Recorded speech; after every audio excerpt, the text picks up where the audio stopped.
Napansin ko kasi yung busina ko parang humina. Ayun o, ang hina. May gumagawa ng busina dito. May tubig 60%, yung lakas niya ngayon. Hindi katulad dati.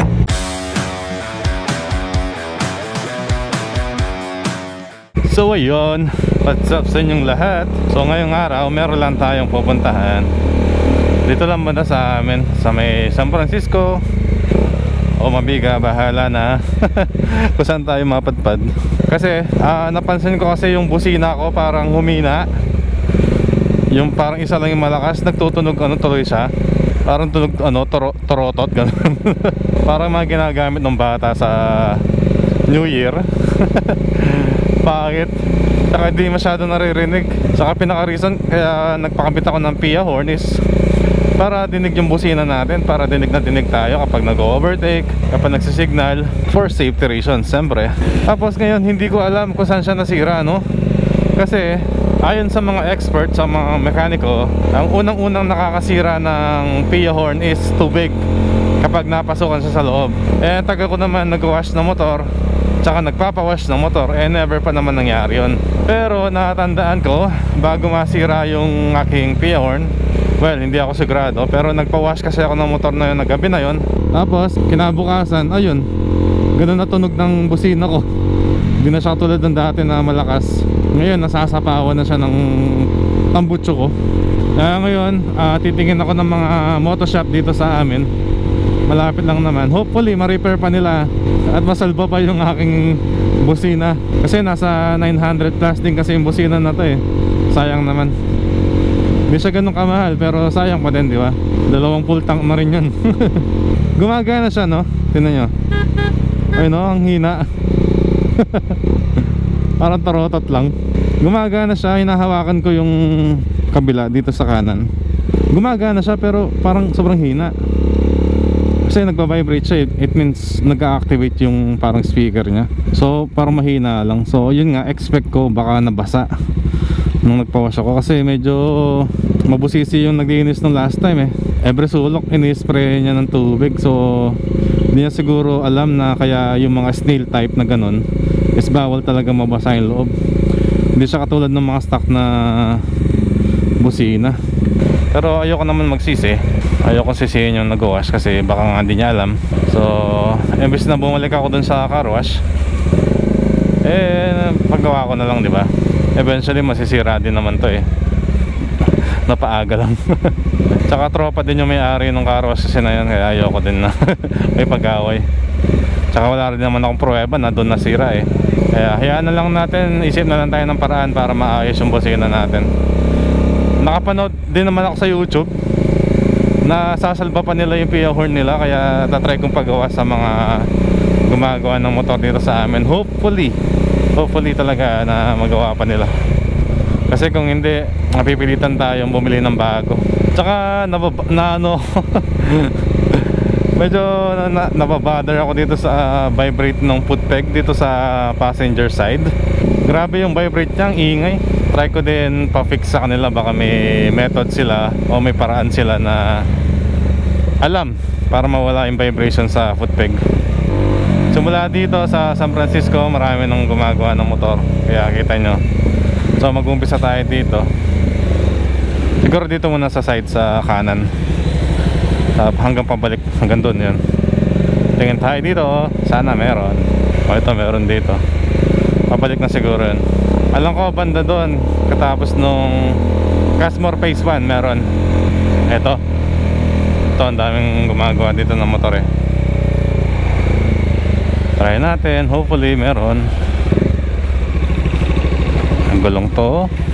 Ito, may machine shop naman to. Natin magtanong. Boss, may gumagawa ng busina dito? Busina? Busina? Yung sa akin kasi biglang humina. Oh. Di man ganyan tunog yan. Papatingin ko sana yung busina, baka ma-revive pa, ganon, ma-restore pa. Papalasa, lakas? Hindi naman, papaayos ko kasi di man ganyan tunog ng dati eh. Ganda. Taas.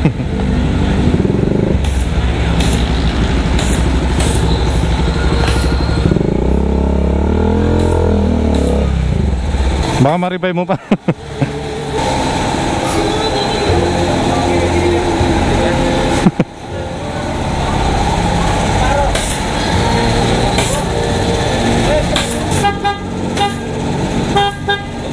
Yan, malakas ito, hindi ko naririnig. Pero nagpa-vibrate siya. Di ba?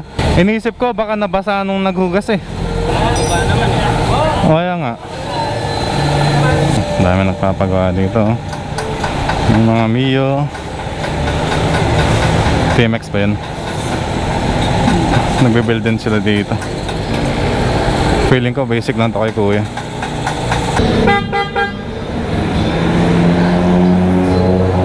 Ano may na-adjust dito.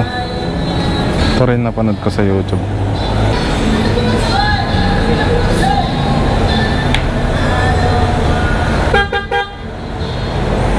May tubig. Tubig nga. Nabasa nga. Tama ako. Nakababa naman. Baka in-spray nila pag ganun. Pataas. Pagka nabasa ko po ito. May tubig, sabi na eh.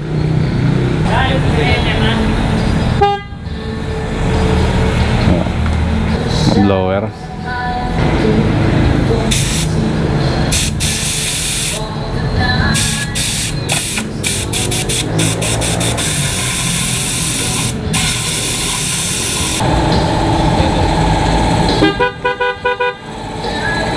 Ayun na, nabubuhay na.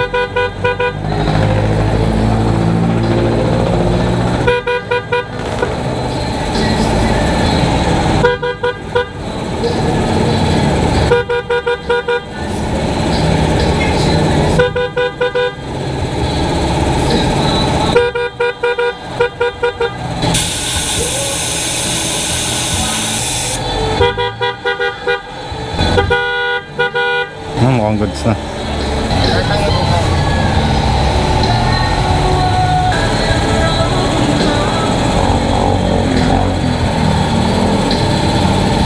Ha?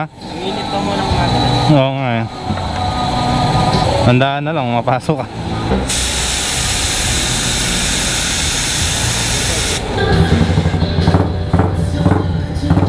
Lakas.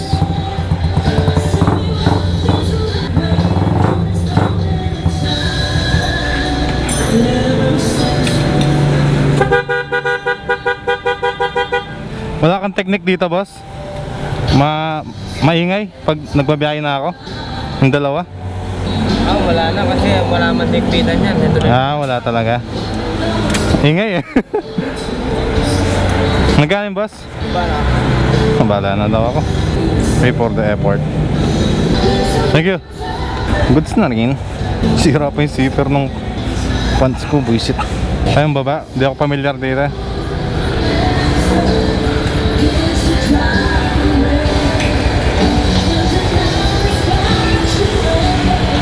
Baka mapaya tayo, matumba tayo. Although wala nang problema sa akin, syempre. Boss, thank you. Thank you. Basic. Pero hindi siya ganun kalakas simula ng dati. Feeling ko kailangan kong bumili ng bago. Pero importante, lumakas siya ng kaunti.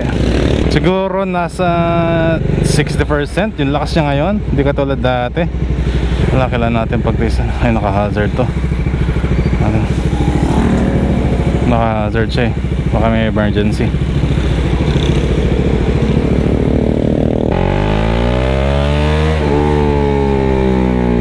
Yan lang nakakalungkot. Hindi siya bumalik doon sa dati. Dati kasi talagang ano eh, naninira ng tenga to dati. Oh, wala. Umihina talaga. Ay, nakakalungkot. Pero sa ngayon okay na muna to. Medyo malakas naman siya eh. Kapag nagka-budget na lang tayo, bibili na lang tayo ng bagong busina. Pero siguro Pia Horn na rin. Nasanay na rin naman ako sa Pia Horn. Okay, so sa McDo muna ako. Bibili na lang ako ng lunch dito. Nga pala, no? Congrats ito kay Attorney Aquino Geld. So siya po yung nanalong mayor dito sa Mabalacat. So congrats po sa inyo. At sa inyong Vice Mayor na si Vice Mayor June Castro. Yun. So congrats po. Okay, balikan ko kayo. Bili lang ako ng lunch. Social, no? Lunch McDo. Iba yung social sa tamad. May work kasi tayo. Okay, thank you for gold. For gold, pure gold pala. So yun lang naman. Maikling video lang naman kasi, well, akala ko unang-una mare-restore sa original na lakas yung aking busina. Pero sa bahay try kong tanggalin yung isa. Baka may tubig din kaya medyo mahina. Hopefully ma-resolve yung problema. So kung nung napanood ko sa YouTube kanina, ganun din yung ginawa nila. So thankfully na revive pa nila kahit papaano. Yun nga lang, yung lakas niya is di na ganun kalakas, di na 100%, which is nakakapanghinayang kasi nga laking tulong nun sa expressway. Sa mga di nakakaalam sa mga open spaces kasi na mga daan, mga malalaki, minsan talaga hindi na naririnig yung mga busina. Kaya importante medyo may kalakasan yung busina natin. Nakokontrol ko naman yung lakas ng busina ko. Depende kasi yan sa pagpindot mo eh. So yun nga, tama yung suspecha ko na pasukan ng tubig. Nakita nyo naman kanina, or hopefully nakita nyo kanina. Pero eventually, pag di talaga bumalik sa 100% yung tunog, papalitan ko na lang. At least diba tinry natin. Saka sabi kanina nung gumawa ako na daw bala sa bayad. So di ko alam kung enough na ba yung 200. Di ko alam let me know sa comment. Para next time alam ko kung magkano bibigay ko. Ano na rin yan, pang merienda na rin kasi yun saka yosi. Hindi ako nag-yosi. Well, yun lang naman. Gusto ko lang pakita sa inyo. Tsaka para may upload din ako na tungkol sa motor, lalo na tungkol sa motor natin. Ayun, maraming salamat sa nanonood, tsaka yung mga patuloy na sumusuporta. Kung bago ka lang at gusto mo yung mga content na ganito, short travels, mga tambike, ayun, don't forget to hit subscribe button, i-like mo na din. At meron na tayong Facebook page kung gusto nyo makita yung mga small updates sa mga ginagawa natin. So yun, paalala lang, lagi mag-iingat, lagi maging alerto, at habaan palagi ang pasensya. Ako ulit si Joban Moto. Joban out, and peace.